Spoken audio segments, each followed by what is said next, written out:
Is your weed getting more radiation than a superhero origin story? Well, in the UK, it turns out that might just be the case.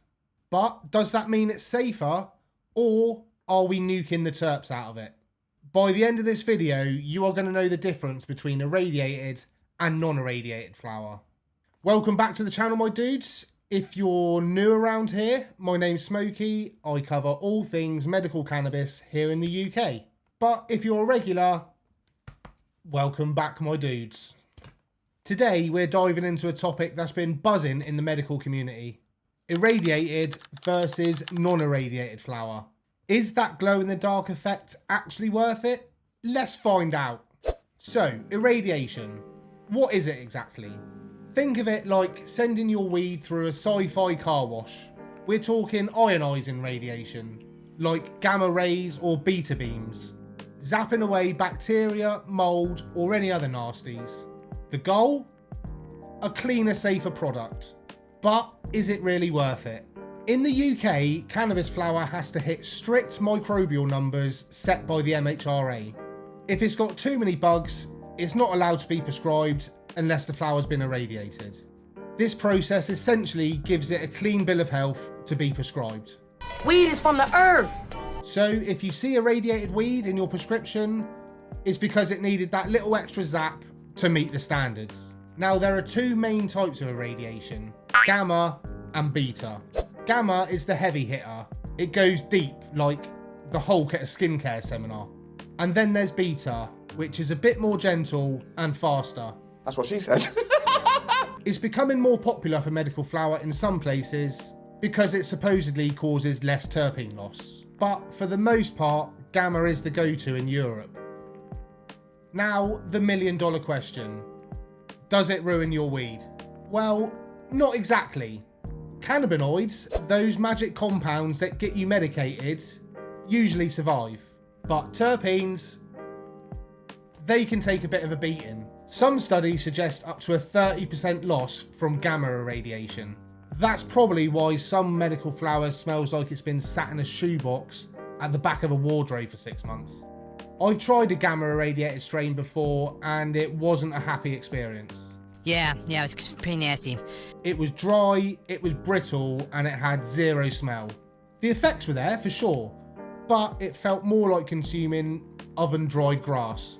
Not ideal. Now, beta irradiated flower. This is where it gets interesting. I've had some terrible experiences with beta irradiated flower early on. They were bland and uninteresting. But then Peace Naturals came along and changed my mind. Their beta irradiated flower was full of flavour and terps. And more recently, 4C Labs have been dropping some half-decent beta irradiated flower. Def Bubba and Mac 1, for example. They tasted just as good as non-irradiated buds. But then you've got the likes of AAAA. I literally cannot say AAAA without thinking of a scouse going, calm down, calm down. But yeah, AAAA's flower is non-irradiated. And it looks, hits and smells like a top shelf legacy bud. Under the microscope, you can really see a difference between irradiated and non-irradiated strains. Non-irradiated, the trichomes generally stay intact, but irradiated ones, they can look a bit melted, somewhat cheesy. But hey, most of us aren't looking at our flower under a magnifying glass, are we? I've never had a problem with it myself. I mean, I know what I'm getting and I know why. But there is still so much confusion around this subject. You've got the, I'll never touch irradiated flower crew. You've got the, what's irradiation crew. And then you've got the ones who actually understand it crew. The truth is, not all medical flower is irradiated. Some companies do it just to play it safe, especially if they're dealing with bulk shipments or export. One mouldy bud could cost them the whole shipment, so they irradiate it to avoid that risk. It's not always about quality, it's about making sure it hits the standards. Okay, let's talk globally for a second. In Canada, irradiation is pretty much standard. About 80 to 90% of their medical flower is irradiated to meet Health Canada's requirements. No shortcuts. Over in the Netherlands, all medical flower by Bedrocan is irradiated.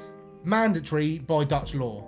But recreational weed in Amsterdam, non-irradiated. It's grown under different regulations. So it's more like the UK legacy market flower. In the US, it is legal to radiate flower, but it's not that common. Most cannabis there is non-irradiated, and that's mainly because it's federally illegal, and no one wants to deal with a radioactive weed PR nightmare. Instead, they rely on curing and testing to make sure it's safe. But to be honest, they're not waiting months for their flower to be shipped around. If you're immunocompromised or undergoing certain cancer treatments, then irradiated flower is the safest option. It is necessary to kill any potential pathogens. For everyone else, it comes down to taste, aroma, and your experience with the flower. Just because it's irradiated, it doesn't mean it's bad, and just because it's non-irradiated, it doesn't mean it's perfect. What really matters is how good the flower was before it went through that process. If it's been grown with love and passion, generally you're not going to need irradiation, but it is what it is. Irradiation isn't the villain here, it's a tool. When done correctly, it ensures a safer product without sacrificing too much. When done wrong, well, it's like overcooking a steak. Still edible, but no one's excited. At the end of the day, do your research and know what you're putting in your body. And don't fall for the hype on either side of the fence. And I will just put this out there. All of your fruit and veg that comes from the supermarket is irradiated. Take from that what you will. If you found this video educational, entertaining, or just want to know more about the UK medical cannabis scene, then make sure you drop it a like, share it with your mates, and hit that subscribe button. And if you've got any thoughts about the irradiation process, stick them in the comments below and I'll get back to you as soon as I can. Also, check out my Instagram and other socials for unfiltered content and behind the scenes stuff. So as William Wallace once famously said, they may irradiate your flower, but they will never irradiate your vibe. And he also probably said, look after yourselves and each other.